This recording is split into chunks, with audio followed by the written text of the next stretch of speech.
supprimé. Nous passons donc à l'article 4 quinquies. 5 amendements de rédaction globale faisant l'objet d'une discussion commune. Le 145, Madame Bellureau. Oui, je vous remercie, Madame la Présidente. En fait, il s'agit d'une disposition importante puisque nous sommes maintenant dans l'article concernant la vente en animalerie. Cet amendement, comme d'autres amendements, vise à interdire la vente en animalerie. Nous savons tous que l'essentiel de ces animaux viennent de trafic, troisième trafic européen, qui viennent souvent des pays de l'Est dans des conditions dramatiques. Ils sont détenus dans des animaleries dans des conditions qui ne correspondent pas à la vie d'un chiot qui, de surcroît, nous le savons tous aussi, ne sont pas suffisamment sevrés et ont des certificats de complaisance parce que très rarement ils ont l'âge qui est indiqué sur leur passeport. J'ajoute également que, comme vous le savez, ils sont souvent achetés quand on va acheter une brouette et au milieu des aliments pour les poissons rouges, eh bien, on trouve un petit chien dans la vitrine qu'on trouve formidable. Et puis, quand tout va bien, ils sont récupérés par les refuges. Malheureusement, pour certains, ils n'ont pas de vie décente. Donc vraiment, j'invite vraiment tous mes collègues à cesser ce trafic, à mettre fin à la vente dans ces animaleries. Vous savez tous, sur nos territoires et des territoires ruraux, nous avons des éleveurs de très grande qualité qui connaissent leurs animaux, qui savent parfaitement les vendre, qui les vendront aux gens qui vont bien. Alors, cessons. D'autre part, je pense à tous ces bénévoles qui, jour et nuit, sauvent des animaux, qui ont des animaux dans des refuges, et des centaines de chiens, de chats et d'autres animaux qui ont besoin d'une famille et qui attendent cette famille. Alors, s'il vous plaît, l'argument économique ne tient pas non plus, parce qu'un des plus grands pourvoyeurs des animaleries a cessé depuis 2014 de faire de la vente dans les animaleries, et il a même constaté que son chiffre d'affaires augmentait, puisqu'il avait même comme marketing de ne pas vendre d'animaux. Donc vraiment, si nous sortons de cette assemblée en laissant encore 20 000 animaux vendus dans des animaleries, vraiment, sincèrement, ça ne sert à rien de lutter contre la maltraitance animale. Monsieur Tissot. Non, Madame Préville. Merci Madame la Présidente, Monsieur le Ministre, mes chers collègues. Cet amendement vise à rétablir l'esprit de l'article 4 quinquies dans le but d'interdire uniquement la vente des chiens et des chats dans les animaleries au 1er janvier 2024. Nous considérons que l'élevage de chiens et de chats est un métier qui nécessite des connaissances, comme cela a été dit par ma collègue tout à l'heure, un savoir-faire particulier qui doit relever des éleveurs. Les conditions de détention actuelles de ces animaux, si elles ne sont pas homogènes sur notre territoire et que nous restons convaincus que certaines animaleries font leur maximum en faveur du bien-être animal, restent toutefois insatisfaisantes dans de nombreux cas. Les dérives qui peuvent être générées par la vente en animalerie ne vont pas dans le sens d'un renforcement du bien-être animal. Par ailleurs, nous considérons que ces établissements sont par excellence les lieux des achats compulsifs qui sont à l'origine de l'abandon de nombreux animaux. C'est pourquoi nous proposons de rétablir cet article 4 quinquies, avec toutefois une précision rédactionnelle, afin qu'elle ne vise bien que les chiens et les chats, ce que la rédaction initiale ne garantissait pas. Je vous remercie. Monsieur Salmon. Merci Madame la Présidente, Monsieur le Ministre, Madame la rapporteure, mes chers collègues. Le présent amendement vise à réintroduire l'interdiction de la vente des chiens et des chats en animalerie à compter du 1er janvier 2024 pour des raisons éthiques et sanitaires. Il ne concerne pas les autres animaux de compagnie tels que les lapins ou les petits rongeurs.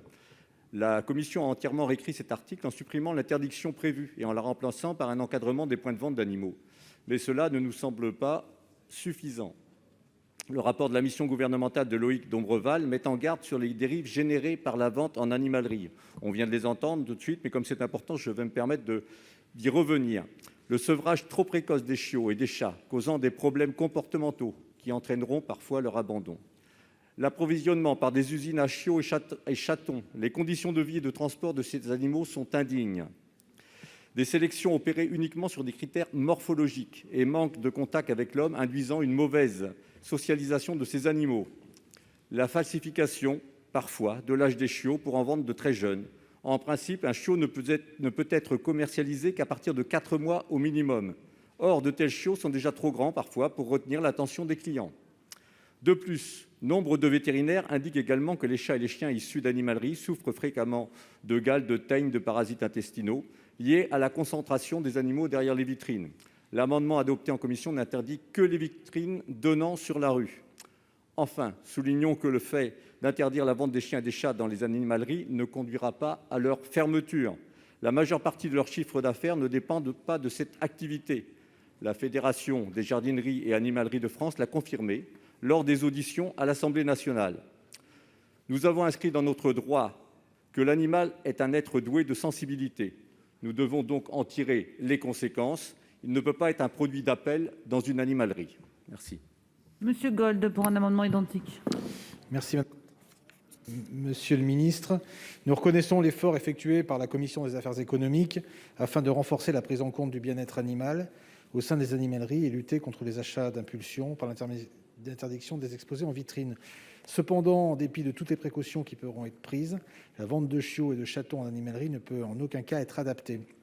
Il est important de sensibiliser les futurs adoptants, et cela passe par la visite de l'animal dans son environnement de départ, l'élevage, lorsqu'il est auprès de sa mère.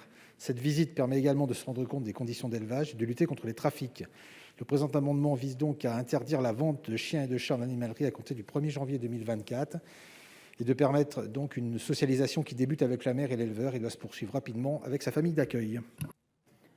Monsieur Buis, pour votre amendement 169, pardon de vous déranger. Merci Madame la Présidente. Cet amendement vise à encadrer l'activité des animaleries tout en encourageant les partenariats entre animaleries et associations dans l'objectif de trouver un foyer à des animaux abandonnés. Les exigences de formation et de certification de leur personnel permettent souvent d'assurer par les acquéreurs de ces animaux de compagnie des conseils et informations nécessaires pour bien accueillir leur nouvel animal. C'est d'ailleurs en conformité avec le certificat de sensibilisation proposé à l'article 1. Toujours dans cette logique d'encadrement des animaleries, il est proposé de réautoriser la vente d'animaux de compagnie dont les chats et les chatons proviennent uniquement d'élevage et de refuges. Merci. Eh bien voilà, Madame la rapporteure. Oui, Madame la Présidente, des amendements qui sont importants parce qu'ils viennent quelque part contredire tout le travail qui a été fait en commission. Alors, nous entendons bien dans chacun de ces amendements la voix de la SPA. Le discours est tenu, mais je ne considère que pour autant la SPA n'a pas le monopole de la bientraitance. Je souhaiterais avant tout rappeler d'où nous partons sur le sujet des animaleries. L'article proposé par l'Assemblée nationale interdisait la vente de tous les animaux de compagnie, les chiens, les chats, mais aussi tous les autres animaux. Je me félicite que nous en revenions sur un débat plus mesuré, puisque les amendements proposés se limitent aux seuls chiens et chats. Toutefois, je n'y serais pas favorable compte tenu des effets de bord importants de tels articles. Les animaleries représentent une part minoritaire des ventes en France. Aujourd'hui, on parle de 100 000 animaux abandonnés, alors que les animaleries ne vendent que 20 000 chats et chiens par an. Et ce ne sont donc certainement pas la seule cause de l'abandon en France, surtout quand on connaît les prix de cession et surtout quand on sait aussi que ces animaux partent des animaleries vaccinés et identifiés. Au-delà de ce point, ma position n'a pas changé sur le sujet. Je considère qu'il faut maintenir l'ouverture pour deux raisons, un argument pratique et un argument juridique. En pratique, je préfère avoir un circuit de vente autorisé, avec pignon sur rue, contrôlé, inspecté régulièrement par des vétérinaires, plutôt que de l'interdire et de fermer les yeux sur des ventes qui continueront ailleurs, mais hors de tout contrôle.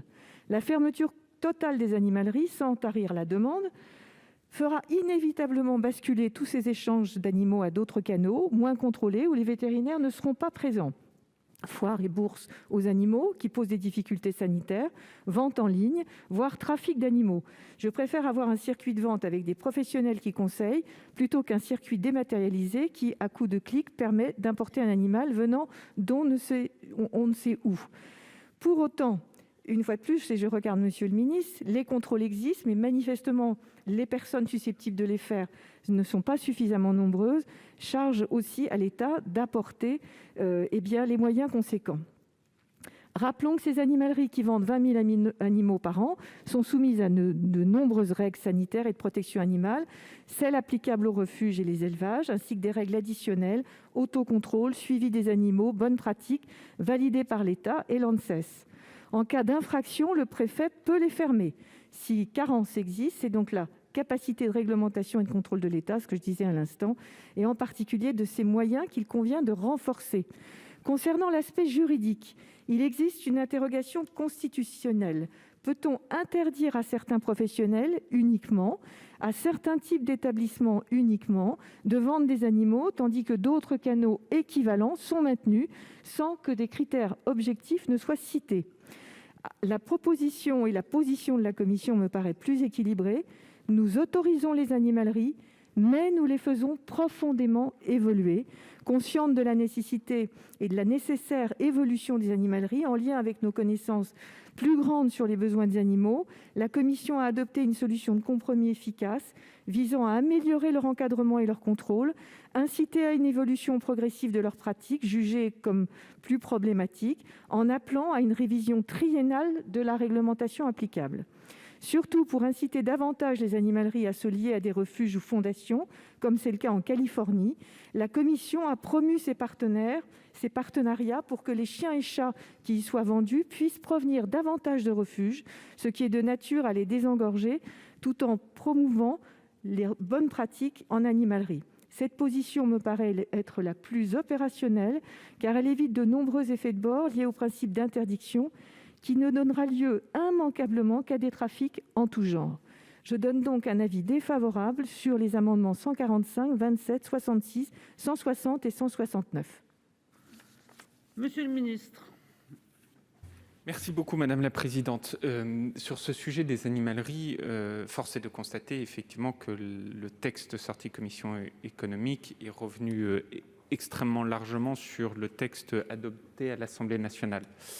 Je doute fort que, au regard du texte sorti commission économique, que les amendements 145, 27, 66 et 160 ne soient adoptés. Ce sont des amendements qui reviennent peu ou prou au texte sorti Assemblée nationale, et donc sous la forme d'une sorte de motion d'équilibre, si je puis me permettre, que je proposerai volontiers aux sénateurs, au moins que puisse être adopté le 169 du sénateur Buy, qui lui stipule que les chiens et les chats vendus en animalerie ne pourraient être issus que d'élevage ou de refuge.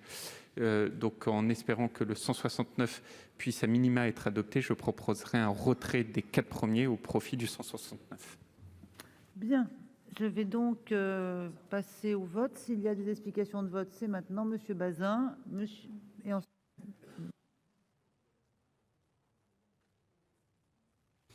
Merci Madame la Présidente. J'avais dit dans le propos introductif que ce texte était plein de pièges juridiques et techniques.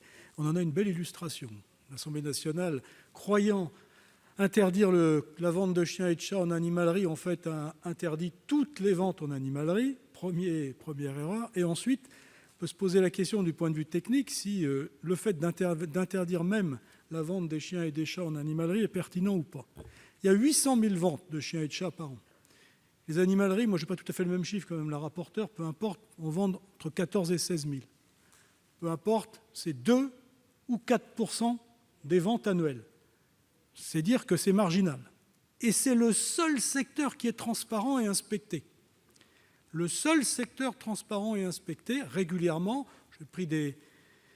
J'ai fait quelques vérifications. Il y a des animaleries qui ont 3 vérifications par an. Donc on ne peut pas dire que ça soit un problème d'opacité. Donc de ce point de vue, les animaleries me semblent légitimes à vendre des chiens et des chats. D'autre part, savez-vous quelle est la première animalerie de France ? C'est Internet. 80% des ventes.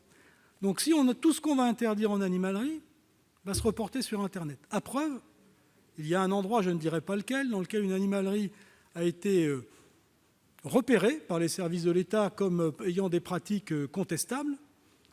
Le problème a été réglé très vite. Elle n'a plus d'animaux dans ses locaux, elle vend tout par Internet, et l'affaire est faite. Voilà, c'est extrêmement simple. Pourquoi ? C'est pourquoi nos amendements qu'on va examiner tout à l'heure sur la vente en ligne sont particulièrement importants, parce que c'est là qu'est le problème, c'est là que sont les trafics. Les animaleries, encore une fois, ont une intervention très limitée sur le marché. Elles ont des normes extrêmement rigoureuses qui peuvent être inspectées et sont inspectées régulièrement. Ça n'est pas là qu'il faut interdire, en effet, le commerce des chiens et des chats, puisque c'est là qu'il est finalement, et Madame la rapporteure l'a bien dit, le mieux surveillé. Monsieur Gay. Merci Madame la Présidente, Monsieur le Ministre, mes chers collègues. Au départ, j'étais plutôt favorable, nous étions plutôt favorables à l'amendement tel qu'il, enfin, à la rédaction initiale, c'est-à-dire l'interdiction. Et après, on a eu le débat en commission. Et des fois, on chemine et on écoute. Et on a été plutôt convaincus par la rédaction actuelle. Plus ce que dit notre collègue Bazin. Parce que, franchement, bon, il y a l'argument de dire, si on arrête les animaleries, on va avoir plus d'élevage clandestin. Moi, je pense que de toute façon, il en existe malheureusement et il faut lutter contre. Bon, s'il y en avait, bon, il y a la question d'Internet. Ça, c'est une véritable question. Et puis, franchement, les animaleries sont extrêmement contrôlées, les élevages aussi. Mais honnêtement, moi, je ne peux pas dire qu'un animal est mieux traité dans un élevage que dans une animalerie. Même si j'entends ce que dit le collègue Salmon, que c'est vrai qu'il y a une question autour de chiots et de chatons enlevés trop tôt, etc. Par contre, je nous alerte collectivement, et ça rejoint ce que dit M. Bazin, c'est sur le transport des animaux dans le lieu animalerie ou par Internet. Et là, par contre, je vous le dis, Monsieur le Ministre, je pense que les contrôles sont largement insuffisants et que là, par contre, là, il y a de la vraie maltraitance animale dans les transports. Et on l'a vu, là, il y a une vraie question et donc ça demande de la réglementation, mais surtout des moyens pour contrôler et des moyens humains pour être le plus efficace possible. Donc pour l'instant, c'est pour ça que nous n'avons pas redéposé d'amendement et on est plutôt dans l'optique de garder le texte comme il est issu de la commission du Sénat, même si pour le coup, je note une avancée quand même sur le fait qu'il ne soit plus exposé en façade, en vitrine, et je pense que nous aurions pu, même à l'intérieur des magasins, dans les vitrines, mais bon, ça c'est un petit, mais peut-être qu'on aurait pu aller jusqu'à là. Voilà. Je vous remercie. Merci, Madame la Présidente. Merci Madame la Présidente, Monsieur le Ministre, Madame la rapporteure. D'abord, je voudrais, c'est un sujet évidemment délicat et moi je respecte la sensibilité des uns et des autres, donc il n'y a pas de jugement évidemment de valeur là-dessus. Il ne faut pas aller dans la caricature. Parce que dépeindre les animaleries comme étant les horreurs en matière de conditions animales, je pense que c'est aller un peu loin. Il y a des bonnes animaleries, il y a probablement des animaleries défaillantes, comme il y a des bons élevages et probablement des éleveurs défaillants. Donc je pense qu'il ne faut pas aller dans cette caricature. Moi, je voudrais ajouter à ce qu'a dit Madame la rapporteure qu'effectivement, on a un petit doute constitutionnel sur le fait d'interdire un canal de distribution plutôt qu'un autre. Un petit doute constitutionnel. Je vois Mme Belliroux qui fait non. Nous, on a un doute constitutionnel quand même. Je voudrais répondre à son objection sur l'âge. On a des chiens qui sont vendus avant les 4 mois, etc., etc. Vous avez, Madame la sénatrice, un amendement un petit peu plus tard à l'article 4, sexies B, qui permettra justement d'éviter que les chiens arrivent dans les animaleries à des âges qui sont trop petits. Voilà, donc on a réglé ce problème-là, enfin on va le régler, j'espère, si vous votez cet amendement. Et si vous votez cet amendement, on aura la possibilité de bien vérifier cela. Ensuite, je vous rappelle que Madame la rapporteure a fait voter un délai entre l'achat, pour éviter les achats d'impulsion que vous mentionnez, entre l'achat et la remise du chien. Donc il y a la remise des documents, la remise de ce que ça implique, ce fameux certificat, et ensuite les gens ont 7 jours pour réfléchir, c'est un petit peu comme de la vente à distance, et ensuite ils viennent chercher leur animal. Donc je pense qu'on a rétabli en fait ce système, et ensuite il y a, vous le verrez plus tard, des sanctions qui vont allonger la fermeture administrative en cas de fraude. Donc je pense qu'il n'y a pas un circuit de vente des animaux et des chiens et chats qui sera plus réglementé, plus suivi que celui des animaleries en règle générale. Voilà, donc je vous demande vraiment de réfléchir. Monsieur le sénateur Bazin vous a dit que c'était exactement la fausse bonne idée. Je pense qu'il faut vraiment suivre son avis et l'avis du sénateur Gay, que je remercie de son soutien. Monsieur Salmon. Merci Madame la Présidente. Bon, j'ai bien entendu l'argumentaire. Il faut prendre notre amendement comme un amendement d'appel, on va dire. Effectivement, on voit bien qu'il y a toujours parfois des déviances. Il faut mettre le paquet sur les contrôles parce qu'effectivement, c'est là que tout se joue. Donc il faut se donner, mais c'est là, comme dans beaucoup d'autres endroits, il faut se donner les moyens du contrôle pour éviter toutes les déviances, parce que ce que j'ai listé là, ce ne sont pas non plus des choses inventées, il n'y a pas de fumée sans feu, il y a des choses qui existent. Je vois bien que le travail de la commission a permis de faire en sorte que ces animaux ne soient plus des produits d'appel en les mettant déjà en arrière-boutique, c'est très important. Mais c'est surtout le reste qu'il faut aussi agir sur les différents trafics et vraiment les provenances de ces chiens. Donc du contrôle et encore un peu de contrôle. Merci. Monsieur Gold. Oui, madame la présidente, je retire l'amendement numéro 160. D'accord. Pardon, monsieur Salmon. D'accord. Il reste donc monsieur Tissot, vous maintenez? Madame Préville, retirez également. Madame Bellureau, retirez aussi. Donc,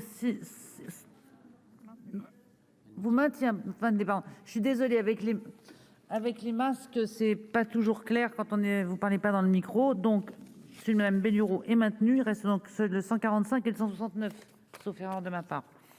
Voilà, Madame la Présidente, est-ce que vous maintenez votre demande de scrutin public à l'aune de la discussion qui vient d'avoir lieu sur le 145?